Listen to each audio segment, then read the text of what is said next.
What a treat. Kate Ohashi on the podcast. Thank you so much for joining us. Thank you for having me. You're in your kit, or you're in your gym kit there. What's been up to this morning? What's your morning been like? This morning we had practice and we started at 7:45. Around 9 o'clock, a little girl with Make-A-Wish came in with a gastrointestinal disorder since she was born. And so her one wish was to come to the UCLA gymnastics team, which I just actually, after the fact, I found out that she had watched my video, my floor routine that went viral. So that's how she got into UCLA gymnastics. So it was really amazing to see that that sparked interest in our whole entire team, and that's her one wish, and also inspired the rest of our team because this one disorder did not define her, and she was so amazing and positive and had all the sass you need to be Bruin. Okay, right. So, right, I'm already tuning into this routine that's gone absolutely nuts. I mean, I looked at the stats. And just every video that's been posted has got like 40 million, 60 million views on it. Um, but the sass already that you're connecting with, that Bruin, that style that seems to be infectious, that has caught a light. So sounds like, so let's not miss a beat there. So that sounds like an amazing thing to give back a little bit to a young girl who's suffering a little bit there, but she's got a hope and she's got an attitude that you could say, yeah, go girl. Yeah, no, she was so amazing. Fantastic. So how so you've kind of gone viral before, but how's this year been for you? This has just been a bit mad. It's crazy. I think it's funny because, yeah, right. So I went viral last year and the routine caught on a lot faster than it did this year.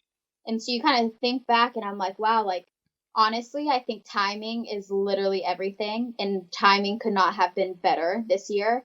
I think last year it kind of opened the door so people could continue to watch an eye out, keep an eye out for me. And then this year it just, the different types of people that have caught onto it and like people that are very well known have seen it, and a lot of like people from different backgrounds like senators and stuff like that. But it just allows me to have this foot in the door for the rest of my career now that I'm a senior, and I don't know if I would have been ready for all of that last year. And I feel like the type of person like I've been setting up for a couple years now, and it's not like I'll ever be fully like stepped into who I am, but I think I'm very secure and grounded in who I am, and I think I have a lot to say with this platform that I have now. Yeah, well, I'm keen to get into that and ask you a bit about the cause, because it's not just a routine that you represent. But can you ask you about the routine? Because I mean, tell me about that first set of tumbles. It was just I don't like going upside down as much as anything. I if I'm looking under my bed or something, that's about as much as I will affect gravity. What What's that first tumble? Can you describe it for me?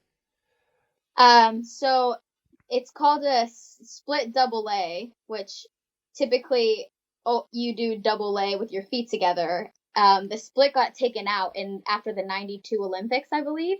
So I had to resubmit it into the code of points because it didn't exist as a skill anymore. And it's pretty. I don't think. Yeah, so I'm the only one doing it right now. It is a difficult pass, and but I literally love challenging myself because it's like, what's the fun in keeping the same routine that like obviously the dance changes every year, but to be able to up every single year. My goal this year was just to go out with a bang, and I guess I'm on the right path, right? But the split double is like one of my favorite passes. Yeah, it's sort of I have to slow it down or rewind it just to watch over again, just sense of what was that in the middle there, and and then you nail the landing as well. You actually had me hooked in with just the initial Proud Mary groove as well going on right at the start. Yeah. Um, but what I found fascinating was the switch from the groove to you get just I could see your eyes just flip, and right now it's performance time. in terms of the physical demand of the technical routines. That must have taken a hell of a lot of practice to be able to almost practice that so it looked seamless and looked easy. Yeah, so I feel like me as a gymnast before, I was always like super serious. Like if you watch videos from back in the day when I was like 14, 15, 16, like you would see absolutely no smile. And it's kind of that, I guess that was where most of my practice came in, but I had always been a silly kid. Like I always wanted to have fun during stuff like that. And so I feel like being in college, it kind of allowed me to do that. But it's at the same time, it's like, yeah, you are doing hard passes and it isn't all fun and games. Like it's serious stuff. So it's like, I'm out here having the time of my life, but I do know when to tune it in, like dial in and be like, all right, say your cues when you go. So you can, still do gymnastics with, and hit the landing.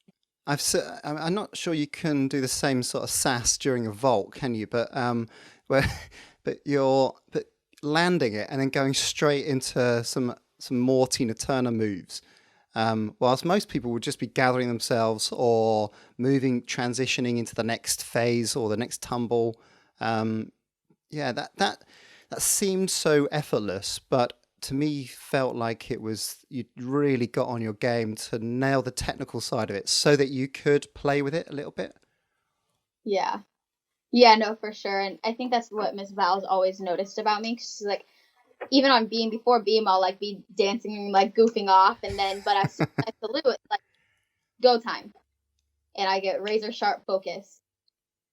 Yeah. Okay. Well, there's definitely a sense of this being a bit completely different. It was so infectious in that sense. It was like Usain Bolt before the 100 meters, dancing and grooving, and then performing. Whereas before it was just so serious on the start line.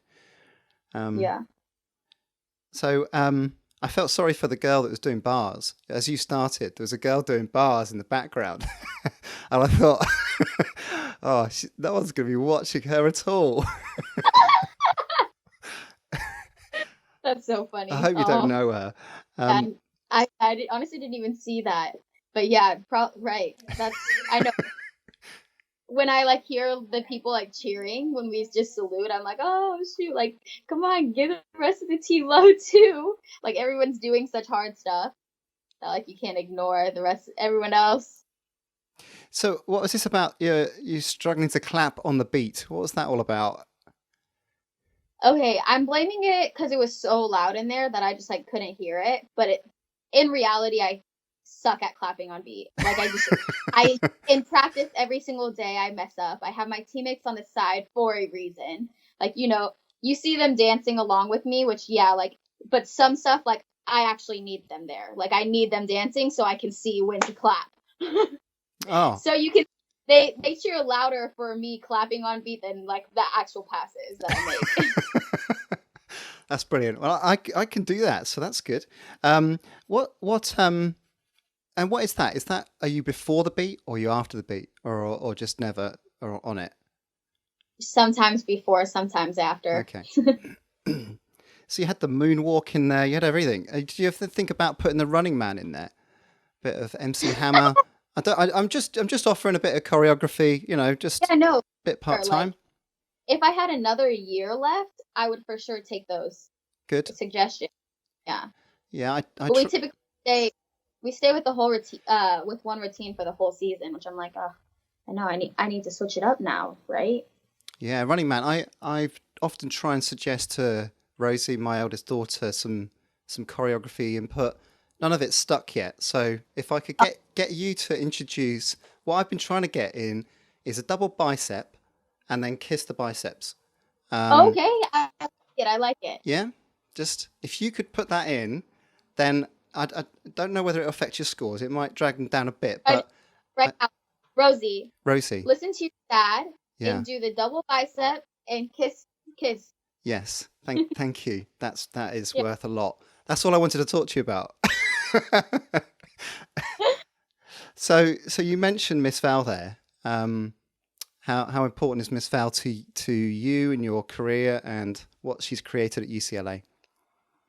I think she will forever leave her legacy at UCLA and in my life. I think it's funny when I look back, I'm like, if I would have gone anywhere else, I don't even know if I would still be in gymnastics, one. And two, like, my life would be so different. Like, I don't think any of this would have been possible and to have this much fun in the sport.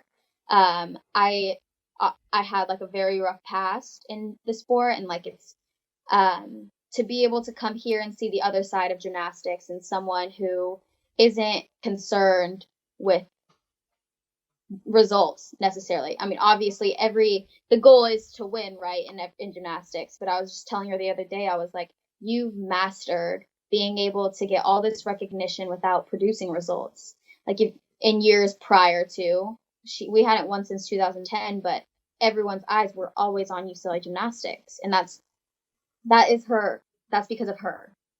And like to be able to trust my coach and have a bond with her that like is literally probably as close as my mom. It's amazing. Yeah, I've seen a little excerpt on the web where you're fist bumping together, and it's genuine. You're saying "I love you," and it's a genuine connection about you two together performing in some ways. Yeah, no, yes, I think we have this. Well, probably because at first she calls me like a deviant child. I don't believe her. I don't believe it. But we had to really work at it. I think because it didn't just come like natural or anything like that. Like we we butt heads like this. Okay. And so I think finally, I realized that my rebellion, and it was kind of like I was taking out all my hatred from previous coaches and previous stuff I had dealt with the sport. I was almost self sabotaging myself and taking it out on my coaches that I have here now. So just figuring that out kind of made me realize that like she's on my side, and like she also took the time to like make me realize that she was on my side. So you've had to work at the relationship. It's been something you've both actively had to find a way. It wasn't just come on in, Kate. We're just gonna transform you, and you were just like, yeah, tell me, oh wise one. Um, you had to work at this. Yeah, yeah. Um yeah, I was pretty broken, I would say, in terms of like my character and everything like that. And I think that was a process for me. I had a lot of baggage that I had to finally let go of for her to let her in. Okay.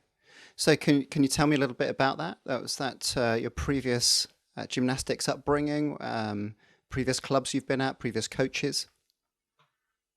Um yeah, so I mean I've spoken a bit about it in my blog and stuff, but I would say when I first called Miss Val, I was about 16 years old, and I was like, I'm just not happy. She was like, "Can I ask you something? When was the last time you were happy in gymnastics?" And I was like, "I can't even remember. I was probably 11 years old before I ever went elite."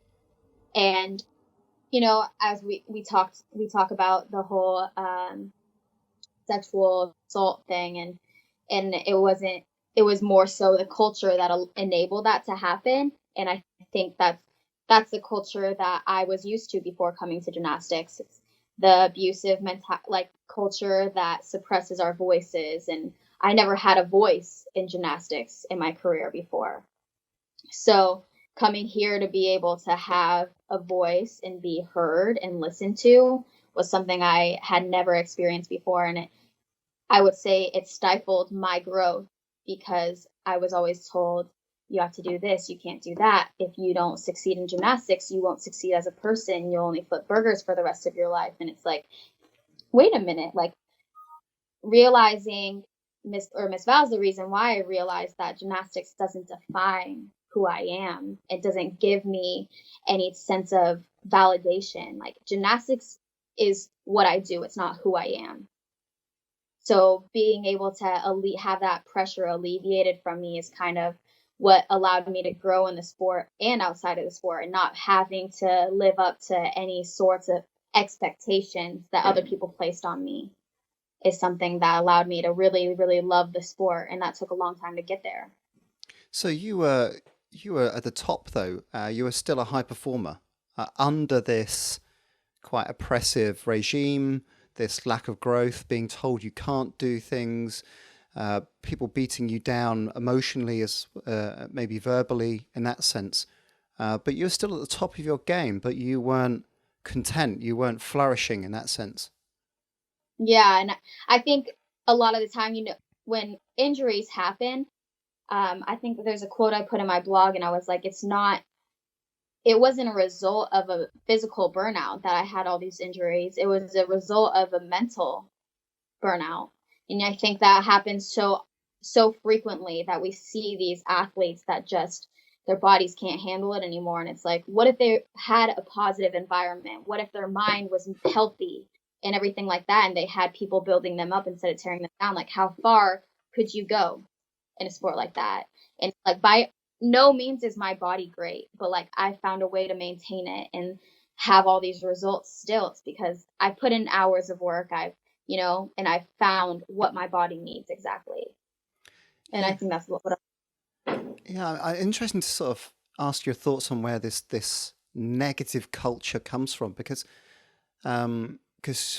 abusing somebody, suppressing them, creates stress in their body, which in itself makes them more prone to injury, makes them more prone to illness, burnout, as you say.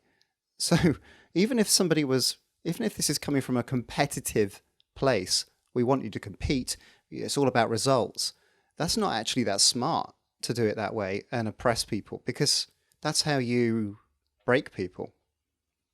I think I think it's what my coaches grew up knowing. When you're coached a certain way, it's kind of what you grow up hearing, it's what you kind of know. And if that produces results, then you're like, okay, that's the one way to produce results. Like, it's a mentality of it's my way or the highway, basically.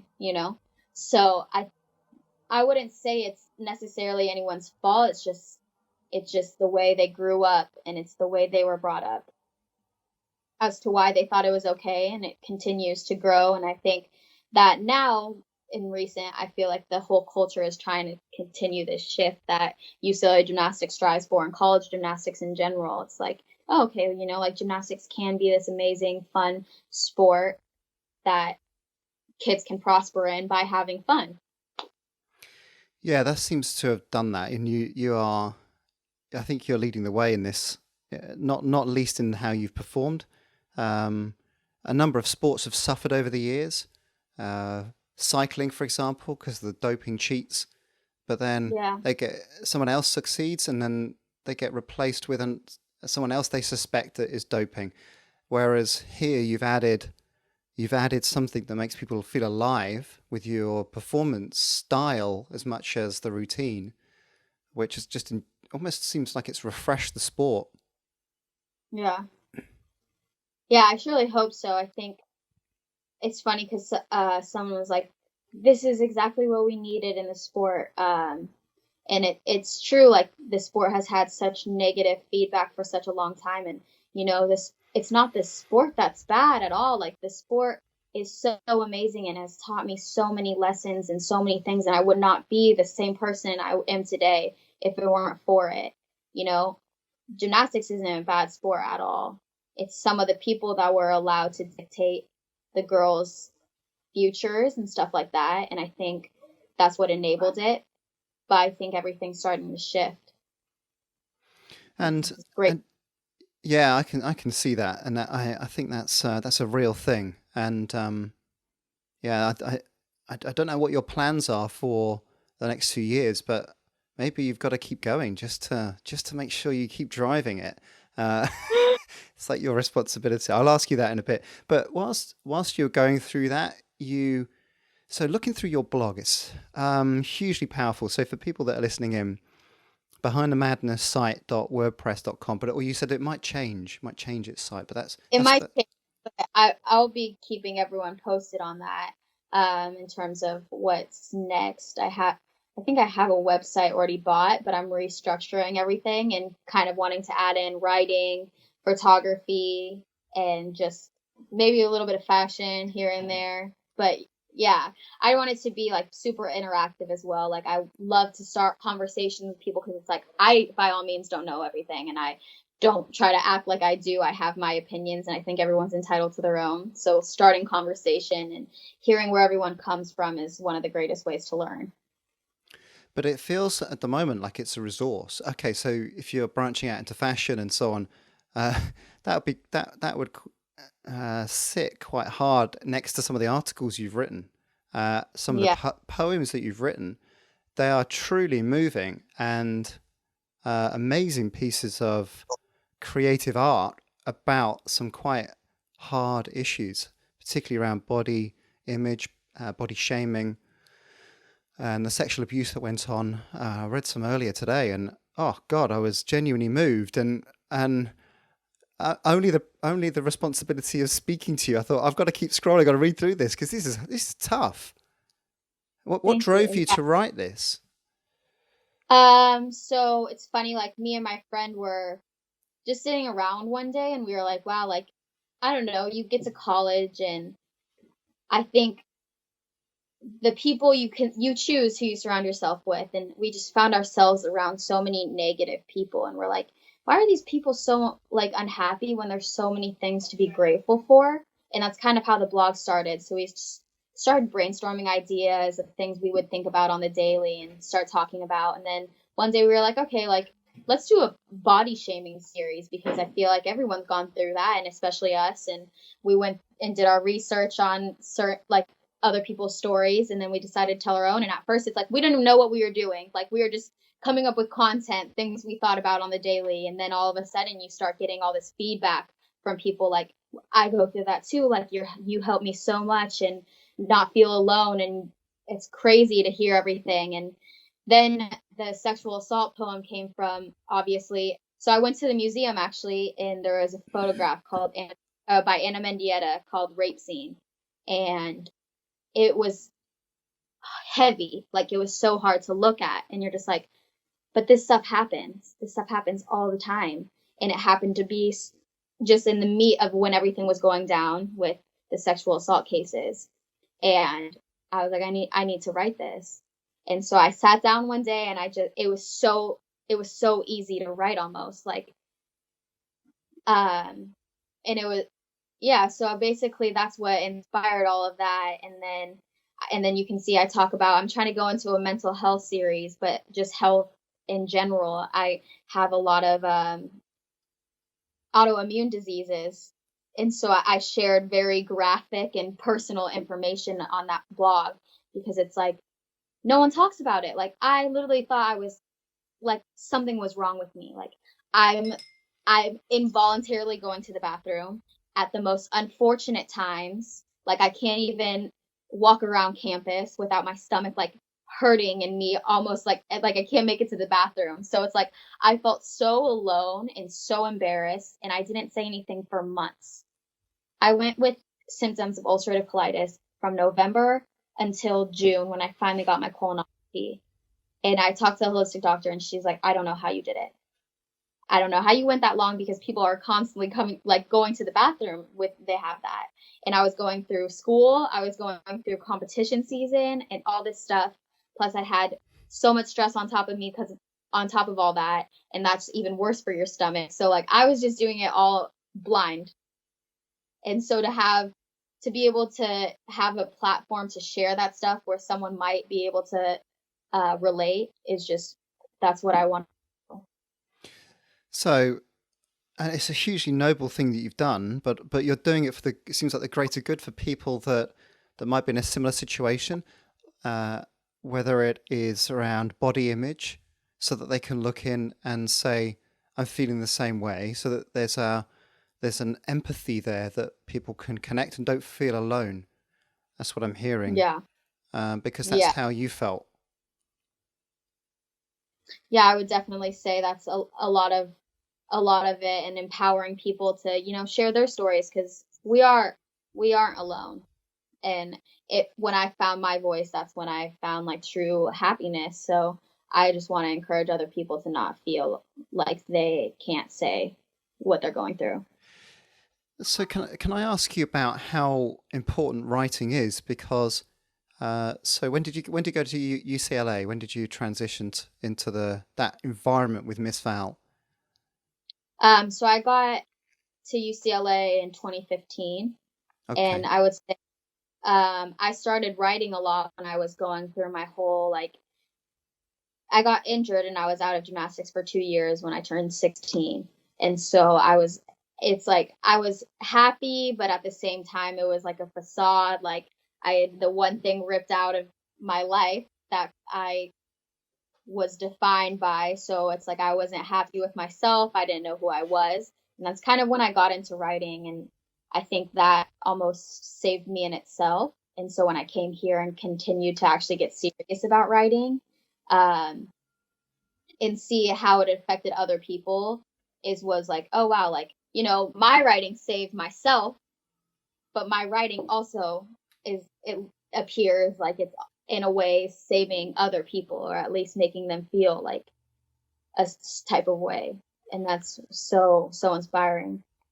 So some of these posts are dated quite a while ago. These are sort of almost like diary entries. So it sounds like you are keeping a journal of your thoughts and your feelings and your responses to these dark situations as almost how what did it give you to as an outlet? um I would say, yeah, right, like, because at the time it's like I didn't feel like I had anyone to go to that could understand or relate. So when you write things down, and it's like, it's personal. It's like your own stuff that you don't want anyone else reading. And, but like at the same time, it's just getting it out, like getting all this anger out, getting all these thoughts that you can't even, when you write down, like I never know what I'm going to write and I never know the answer. But as I'm writing, it almost formulates answers for me, so you can kind of debrief and understand everything you're feeling. Like I'll sometimes go to the beach. Like if I'm having a bad day, I go to the beach. That's my go-to. I bring my journal. It doesn't matter the weather. I bring blankets. I bundle up and I just free write. And you figure out like I'll have so many emotions in my head that I can't even understand and grasp. But as soon as I write it on paper, it's like it's all coming to life, and you're like, wow, like I'm understanding what I'm going through right now. Like I'm getting it. Like I can move on now. I can move forward from this. Almost So so like the paper is kind of waiting for you to synthesize your thoughts, and it's your responsibility to the paper to get it down, and it as you're trying, it's happening. yeah, yeah. And not even, it's like a responsibility to myself too, because what is life if you go through, like everyone goes through kind of like, you kind of feel like lost in a sense, but to bottle it in, like it's my duty to really understand it and get it out and not be stuck in this mind state forever. You're not growing. So it's my doing myself a favor by trying to get it down and understand it all. Yeah. So it's not just writing though. You're a good poet. Thank I you. hope you know it. Just a little bit of poetry there.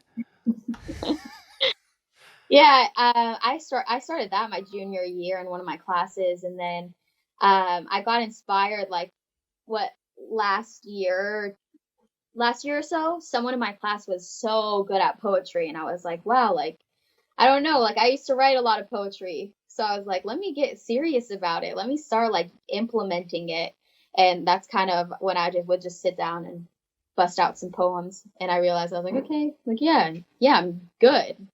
I have a lot of things that I care about, and a lot of things that like I've experienced that I can write firsthand, and a lot of things and some things that I haven't experienced firsthand, but I have people around me that have, and I can get insight, and I can pretend like I did feel that. So you've got Miss Val, who's a classically trained ballerina and a pianist. You with the poetry. You've got like you just need somebody who can paint and do gymnastics. You've got it all covered Yeah, then. right, Yeah, right. yeah. That's an amazing artistic flair you've got going on there in that environment. Um, so you're still campaigning around this area. You're still championing it. You're still representing the issues around that body image and shaming, and standing up for causes that you truly care about. Yeah, I think with this platform, there's not really a better timing for everything, you know? Like I've been standing up for these causes, and now that it's like I have people eyes on me, what better way, or like what better way this could have happened for me to get my voice out and these issues to be finally heard, you know? And so, if people are listening in that are in, whether it's body image or whether it's something else that they're suffering with a little bit, what's your sort of advice to them? How would you coach them? What would your support be? I think it's understanding that sometimes life does get dark. It sometimes is hard to cope with, but I think there's always a way out of it, like being on the other side of something and taking time away from it and fully understanding it and grasping it and finding a way to move forward. I don't think joy and love go hand in hand. So sometimes you can love something, but not always be having the most fun with it. And to keep persevering forward from that is something that everyone could keep on doing. It's like life, you know, sometimes it's like you love life, but it might not always be fun to do. And you just have to keep going forward, because you will find happiness at some point, or a brighter moment, or something to live for, and finding inspiration every single day, whether it's in the slightest thing like making your bed or listening to someone else speak. Like I love having deep, meaningful conversations with people because I get inspired by it, or listening to a video of someone give a speech. I get so excited, and just it gives you a push of energy like every single day. Yeah, I love that. But Brené Brown, the psychologist, talked about having like an inner circle, the people that you really truly value their thoughts, and I don't know if this is something you can relate to, but those people online that just criticize and just throw comments in for the sake of it. And her guide is, are they in the circle or not? And if they're not, then don't attend to their opinion as a particular method. But I love your idea about that perseverance and taking time out, because what you're referring to in your gymnastics career has been actually probably people whose opinion you do care about, and it's mattered that they have taught you in certain ways. I really like that inner circle, because I've realized, you know, like I think sometimes we allow people to be in our lives, and I've had to go through a decent amount of people. It's like almost getting taken advantage of, and going through things that I know I didn't deserve, and truly finding my self-worth. So having that inner circle is really truly important, because, you know, you are affected by the people you allow in, and at times it's like, oh, like, you know, I don't really care, like they're cool, but they do some messed up stuff, but like I can keep going, but it does affect you at the end of the day. So that having that tight knit and knowing who your inner circle is and who truly cares about you and can give you I guess refuel you the best. And going in terms of comments and reading that, I think someone gave me a really good piece of advice too. It's like everything's energy. So you can read it, and then it just goes through you. Like you can't let it consume you. You can't let it stay inside of you, affect you negatively or positively. It just goes through you and then out, and it's over with. You read it and you're done with it. You can't think about it. You can't, because at the end of the day, this is horrible, but I envision like the person in dodgeball that's just so unhappy at the end. He's like eating chicken wings, and he's like eating, and it's like that's what I envision the person doing behind the screen, typing out these messages, because it's like I don't know who has the time in the day to type out something hurtful to someone. And I'm like, I sometimes want to comment and be like, it's obvious you need a hug, like you need love, like Yeah, I will give you a hug if that's what you need. Yeah. You're offering free hugs out. It's going to be a queue. Yeah, there is that, isn't it? So actually, you're being understanding, you're mindful as to what's driving that. For somebody to press thumbs down on YouTube, what's that all about? It's just, it's adding joy to the world, as opposed to, Yeah. no, that's not for me. I'm going to make this public. That doesn't seem to add value. Exactly. So tell me a little bit more about this routine, because It's fabulous. hello Hello. again.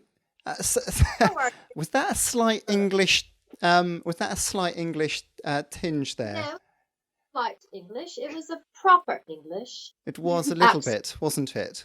Yes. And it was proper. And hello again. Bye-bye. We're going to have to host you guys over here in the UK sometime. Okay. Yeah, we're done. Let's do it. Yeah. All right. In Yeah. May, right? Yeah. April 21st. I'm April down. 21st. April 21st. You're done. That's it. Yeah. We'll come out. It might not be raining that day. Isn't it great? Yeah. He's awesome. And I let us painting in the back. Yeah. Oh, that is cool. Okay, bye. Bye. Healthy interruption there. We spent nearly 2 hours talking yesterday. No, she's easy to talk to. I was like, when I first called her, I was so nervous, and then I get on the phone with her and we talked for like an hour, and I was like, oh, okay, that was easy. Like, she just has that effect on people. Yeah, I was all very polite and said, "Oh, sorry if you haven't got much time." And then she just started talking at me. I was like, "Yeah, go." And then about halfway through, she said, "My back's really killing me. I've got to get up and move." And I was like, "Well, do that. Go do it now." And she said, "No, I need to keep talking." It's amazing. She's so cute.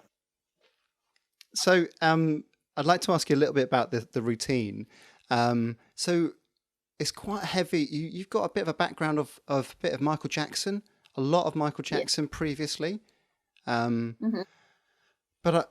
it starts with Proud Mary. Tell me the relevance about that. So, we sat down for a really long time. We had like 6 people come in, and we were throwing out ideas and everything like that. And, I think the intention was to find really joyful music and also something impactful in like my life. So, for instance, Tina Turner has like a domestic violence background, and she also stands for women empowerment, which I would like to say, like, I stand for a lot of women empowerment, and domestic violence is something I'm extremely passionate about. And so in terms of like who I've let into my inner circle, I think when I wasn't exactly healthy, I let relationships that shouldn't have stay. And it's a mental, or it's a psychological thing almost at the end of the day. And I think she relates very heavily to me. So that was something that was very intentional to start off with. And then for Michael Jackson, he brings so much joy when you listen to his music. So not as much about him, but what his music brought was just an element that needed to stay in. And Janet Jackson, of course, is just amazing and has like a great beat to her. So we were just, it took a long time, but I think everything started coming together, and it was so evident that it was just like, oh, this is amazing. 6 people coming in to craft the music, was that, or as well as the choreography? Just the music. And then there were 4 of us on the choreography. We had 2 of my teammates help a lot with that, and then Miss Val, of course, and then me, and then I guess you could say YouTube. Like, I would sit there. It was so funny. Miss Val's on literally, because we did it way too late. Like, we started everything so late, so it's winter break now, like, and we still don't have a routine put together. So we're on FaceTime. Like, she's like, okay, do this here, and we're like singing kind of back and forth to each other, and like she's showing me and I'm showing her my feet, and she's like, no, left foot, and I'm like, it was such a mess. And then I have videos on my phone like of me singing, and I'll be like, okay, this part of the routine, I'll go and then I like do the dance, and I'm like, what do you think of that? And like, it's so funny. But yeah, it was a craft to put together. Wow. And so that's you should share that. That would be amazing. Just to share people with people the thought that's gone into it and how you're responding, how you're coaching, those fine details that you don't really appreciate when you're watching a performance. Yeah. Yeah, Yeah, right. you got to share that. Um, so there's quite a significance to that Proud Mary, but that it is an uplifting song, and you're really giving it some right from the off in that sense, um, and transitioning into something that is joyful. Yeah. Yeah, for sure. I mean, because whenever we were like thinking about Tina Turner, I was like, oh, like I wish, but we need something faster. We need a fast beat, and so they found like the perfect part of the song to start it off, and we were like, okay, like yeah, it all really came together very beautifully. And the alum Ariana Berlin's the one that put everything together, and she has a huge dance background, so that's really cool. Yeah, amazing. Thanks to her that everything worked out. And in terms of the conditioning that you've got to do, because something like that split drop that you do, that that's hardcore. Yeah, I started that last year because so I kept messing up my last pass and I'm like, what's happening? Like I don't know why. And so Miss Val was like, the routine's missing something anyway. So we kind of just she was like, I want you to land in the splits. And one day I just came in practice and I was flying in the air coming down and I was like screaming and I'm like, ah! On the way down you can hear me across the gym. And then bye. And so when I'm like screaming, and then I end in the splits, and I happen to bounce back up just by default because of the spring floor. So it kind of just stuck, and we're like, all right, this works. I'm gonna do it. Yeah, But your back's going to trust thank you.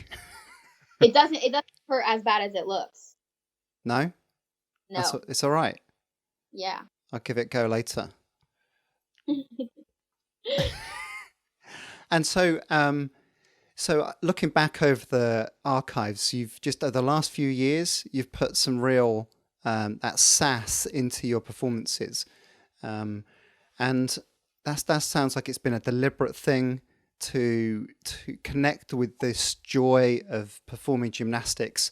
Um, yeah, tell me about how that feels in the moment whilst you're actually performing, because you would have done this routine hundreds of times. You've got to recreate this sort of special spontaneity of actually performing it for the first time in some ways. That's what it looked like, felt like. It was freestyling as well as um, amazingly choreographed. Yeah. Well, you should have seen last year is funny because I that routine came together because I freestyled for like a month. Oh, And so okay. we'd find new pieces every single time I'd go and just kind of pieced it together. No, but yeah, I guess over the years, right, like I feel like I've kind of just gotten more comfortable with myself and kind of figured it out. So I feel like that's kind of where my confidence has come from and the sass and the character and everything like that. I don't know. I guess too, Michael Jackson just has a way with his music, kind of brings everyone together, right? um, but yeah, I don't know. You do have to. It's like it is something new every single time, and it's not necessarily like you have to work at it because it's a new crowd every single time you go, and it's a new set of people watching, and it's a new like you can't repeat. I can't repeat my skills the same way any given time. So you never know what it's going to be like when I go.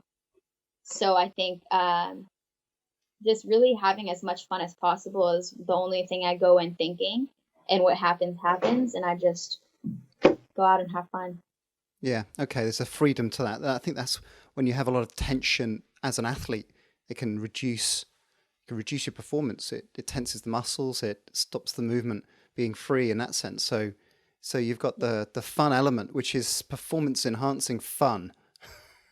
Yeah, yeah, Yeah.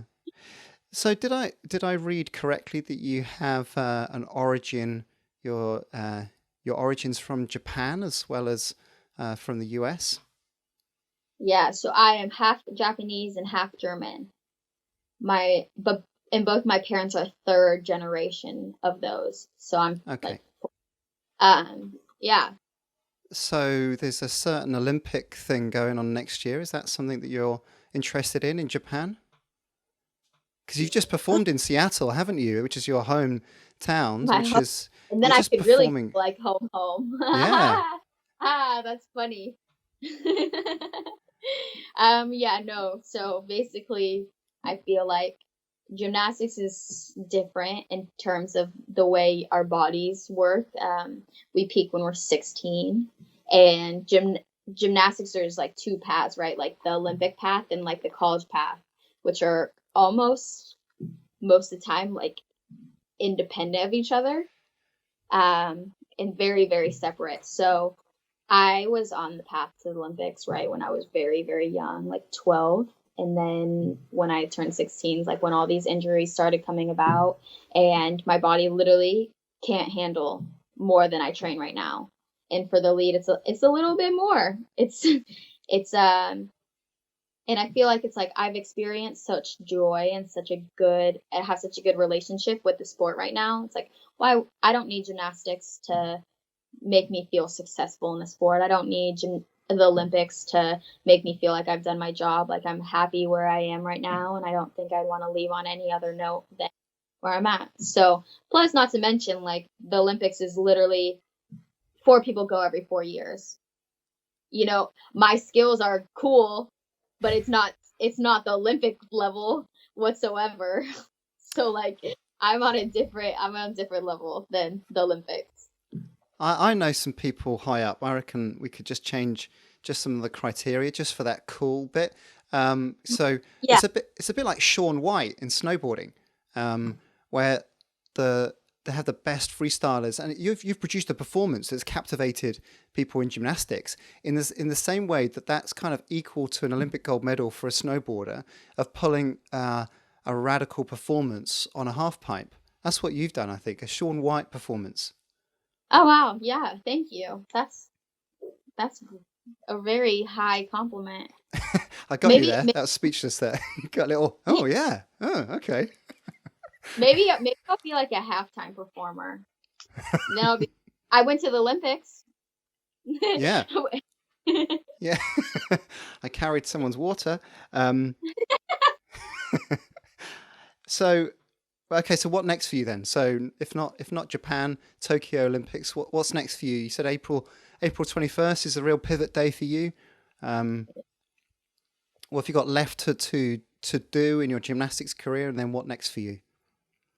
Yeah, so I have a couple more months in the sport, and it's obviously like the big picture would be the national title, national championships, and winning that. And so that's what our team is like very focused on right now. And after I'm done with my college career, it's been graduating in June, first and foremost. And then, I have my poetry stuff that I've been working on for a while, and I have some works in progress about things I'm really passionate about and creating visuals to go along with that. So hopefully in the future you'll see a couple books that I want to come out with.